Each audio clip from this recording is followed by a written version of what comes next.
किसकी हवा चलने वाली है, ये अब बड़ा सवाल बना हुआ है, क्योंकि यहाँ पर मुकाबला दिलचस्प हो गया है। जहाँ एक तरफ समाजवादी पार्टी मैनपुरी को अपना गढ़ मानती है और 28 साल से यहाँ पर समाजवादी पार्टी का ही कब्जा है, तो वहीं इस बार बीजेपी ने जयवीर सिंह, जो कि यूपी सरकार में पर्यटन एवं संस्कृति मंत्री है, उनको यहाँ से मैदान में उतारा है। जहाँ बीजेपी भी जीत का दम भर रही है, तो वहीं डिम्पल यादव भी समाजवादी पार्टी प्रत्याशी हैं, जो इस बार फिर से चुनावी मैदान में है, जिन्होंने 2022 के उपचुनाव में जीत हासिल की थी। और आइए अब लोगों से जानते हैं कि उनकी राय क्या है। इस बार मैनपुरी में क्या बन रही हवा, किसकी चलेगी सरकार, किसकी हवा चलने वाली? जी भारतीय जनता पार्टी।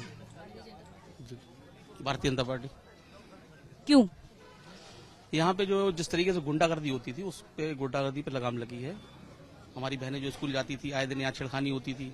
2017 में जब से मोदी जी आए, तब से हमारी बहनें सुरक्षित स्कूल जा रही है। एंटी रोमियो स्क्वाड बना दिया उनके लिए, तो इसलिए सर्वप्रथम इस देश में जो कि सबसे बड़ा काम जो हुआ है, भारत की छवि वर्ल्ड में जो छवि बनी है, बड़े भाई की बनी है। पहले क्या होता था, हमारे प्रधानमंत्री की भी सर्चिंग हो जाती थी। आज सब लोग हमारे देश में आ रहे हैं। हमारे यहाँ पर माननीय मोदी जी या भारतीय, कोई भी भारतीय कहीं का जाता है, उसे पासपोर्ट, वीजा, सब व्यवस्थाएं सबसे पहले मिलती हैं और उसको ईमानदारी से उसके साथ जो सम्मान और मिलना चाहिए था वो मिलता है। आज ये सबसे बड़ा हमारा सौभाग्य है कि विश्व में भारत की जो एक छवि जो बनी है वो वास्तविक प्रशंसनीय है। और दूसरा, इस देश में जो कानून व्यवस्था बनी है, पहले क्या होता था, आप जम्मू कश्मीर ले लो चाहे उत्तर प्रदेश, कहीं पे भी कोई ट्रोलिंग हो जाती थी, कहीं पे भी कोई भी घटना घट जाती थी, तो उसके बाद थोड़ी बहुत निंदा हो किसकी चलेगी इस बार? सर बीजेपी की चलेगी। बीजेपी की चलेगी। और सबसे बड़ा मुद्दा ये है, मैं युवा हूँ, युवा के हिसाब से कहना चाहता हूँ कि एजुकेशन और इकोनॉमी पे जो ध्यान देता है सरकार, उसी की आती है और बीजेपी है इस बार।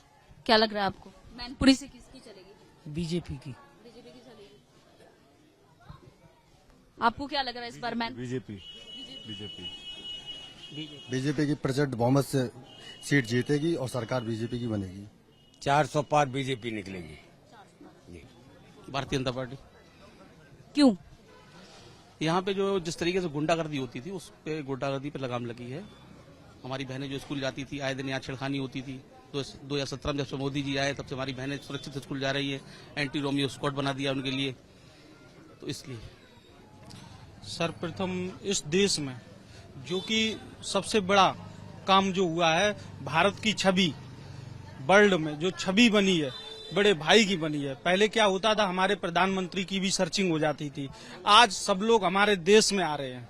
हमारे यहाँ पर माननीय मोदी जी या भारतीय, कोई भी भारतीय कहीं का जाता है, उसे पासपोर्ट, वीजा, सब व्यवस्थाएं सबसे पहले मिलती हैं और उसको ईमानदारी से उसके साथ जो सम्मान और मिलना चाहिए था वो मिलता है।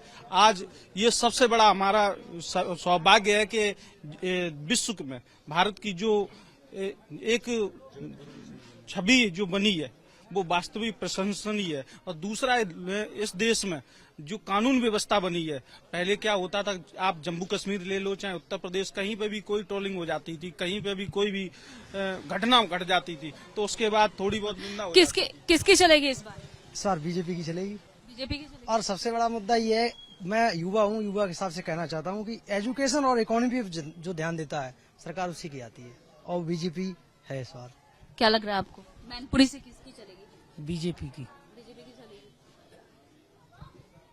आपको क्या लग रहा है इस बार?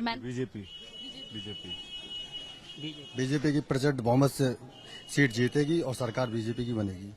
400 पार बीजेपी निकलेगी।